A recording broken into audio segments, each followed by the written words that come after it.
Le 484 rectifié bis, Monsieur Gors.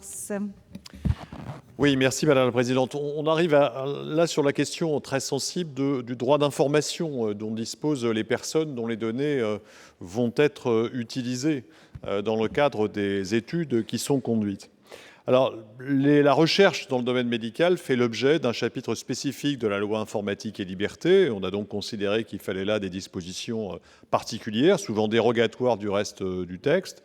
Et on a redéfini dans ce chapitre 9 les conditions dans lesquelles les demandes d'études étaient autorisées ou devaient être déclarées. On a précisé également dans ce chapitre 9 quel était le droit d'opposition dont bénéficiaient les personnes, également quel était leur droit d'information.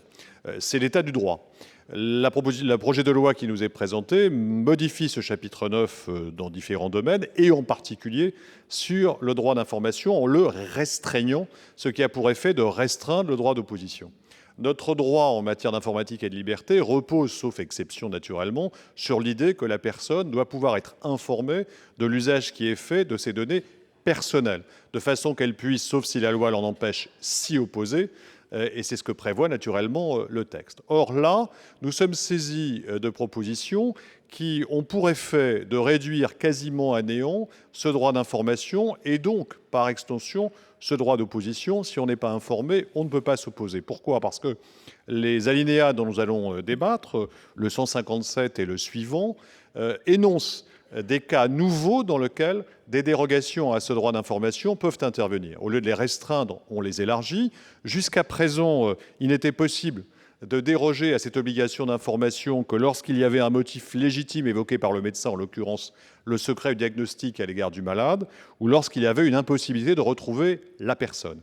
Maintenant, on pourrait, si cette disposition était appliquée telle quelle, déroger au droit d'information dans des cas nouveaux qui concernent les traitements qui sont liés notamment à la mise en archive des différentes données, les traitements statistiques qui sont mis en place et les études et évaluations dans le cadre de la loi de 51, et enfin, dans l'hypothèse où on ne peut pas retrouver la personne, ou bien, a-t-on ajouté, c'est l'amendement suivant, mais je l'évoque néanmoins, sur l'alinéa suivant, dans l'hypothèse où cela demanderait des efforts disproportionnés, ce qui laisse craindre que des motifs budgétaires, par exemple, puissent être avancés pour ne pas aller jusqu'au bout. La proposition qui vous est faite est donc de revenir à l'état du droit antérieur et de limiter ces possibles dérogations aux cas qui étaient prévus antérieurement. Alors je sais bien, j'aurais présenté les deux amendements, Madame la Présidente, si vous le voulez bien, en disant cela. Je sais bien que l'on va me répondre qu'il s'agit de la transposition dans le champ du chapitre 9, c'est-à-dire des études de recherche, d'évaluation, etc., de dispositions qui s'appliquent aux autres études. Sauf que là,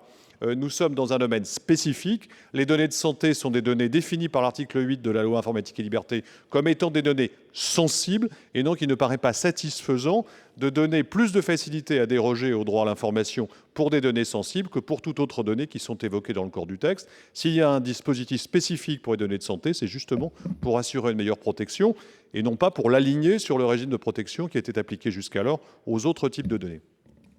Merci, Monsieur Gors. Donc, je considère que sont défendus le 484 rectifié, le 483 rectifié. Avis de la commission sur ces deux amendements, s'il vous plaît, Madame la rapporteure. Monsieur Gors, car je ne veux absolument pas lui répondre ce qu'il attendait, puisque la commission a jugé que l'amendement en effet paraissait justifié. Soit l'enquête statistique considérée obligatoire et les personnes privées ne peuvent s'y opposer, soit elle ne l'est pas, rien ne justifie alors de déroger à l'obligation d'information. C'est donc un avis favorable. Et sur le 483 rectifié, en effet, le caractère disproportionné ou non des efforts engagés pour effectuer une information individuelle dépendra en grande partie des budgets de recherche plus que de l'intérêt de ces recherches. De ce point de vue, la suppression a paru bienvenue à la commission et là encore, avis favorable. Merci, Madame la rapporteure. Madame la ministre.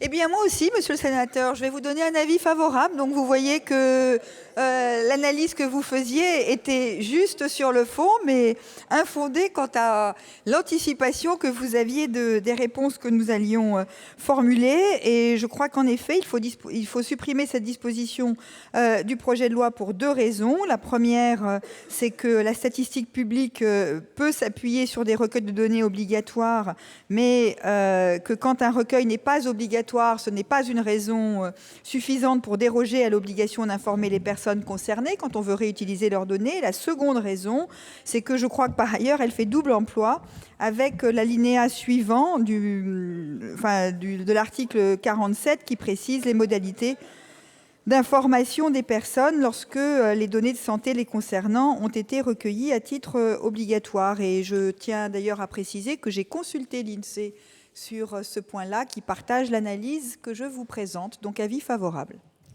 Merci, Madame la ministre. Monsieur Gors, vous voyez, il ne faut jamais prévoir le pire. Vous avez la parole, mon cher collègue. Non, je suis ravi de voir qu'entre le cabinet et la ministre, et en saluant le travail du cabinet qui défendait le texte initial, la ministre a évidemment été attentive à l'avis de la commission et aux propositions modestes que nous pouvions faire. Je m'incline donc devant la sagesse des uns et des autres. Merci. Je vais mettre aux voix donc ces deux amendements. Le 484 rectifié bis avec 2 avis favorables. Je n'ai pas de demande d'explication de vote. Je n'en vois pas. Je mets aux voix. Qui est pour? Qui est contre? Qui s'abstient? Il est adopté. Même vote pour le 483 rectifié bis. Même vote. Il est adopté. Le 487 rectifié bis. Toujours Monsieur Gors, vous avez la parole. Oui, il s'agit de la procédure dans laquelle la CNIL est amenée à donner son avis sur les demandes d'études, d'évaluation et de recherche qui lui sont faites. Lorsque ces demandes comportent une demande de dérogation, il est souhaitable que la rédaction du texte, même si c'est la loi de 2004, mais elle était déjà insatisfaisante, que la rédaction du texte précise qu'il s'agit bien d'une demande de dérogation qui doit être justifiée et pas d'une dérogation qui est présentée et simplement explicitée, parce que ça donne le sentiment là que le pouvoir d'appréciation de la CNIL serait limité. Donc l'objectif est de répondre au fond à l'ambition qui est celle du gouvernement de faire en sorte qu'il y ait un contrôle exercé sur les motifs de la dérogation, mais que ce soit écrit de manière explicite, à la différence de la loi de 2004, qui est reprise in extenso dans le projet de loi qui nous est présenté, mais rédaction qui n'était déjà à l'époque pas satisfaisante. Merci, Monsieur Gors. Avis de la commission, Madame la rapporteure? Avis favorable. Favorable? Favorable. Favorable. Je mets aux voix. Qui est pour? Qui est contre? Qui s'abstient? Il est adopté. Je mets aux voix l'article 47. Je n'ai pas de demande d'explication de vote. Je n'en vois pas. Je mets aux voix. Qui est pour? Qui est contre? Qui s'abstient? Il est adopté. Article additionnel après l'article 47. Je suis saisie de 2 amendements identiques qui va être soutenu par Monsieur Houpert. Vous avez la parole, mon cher collègue.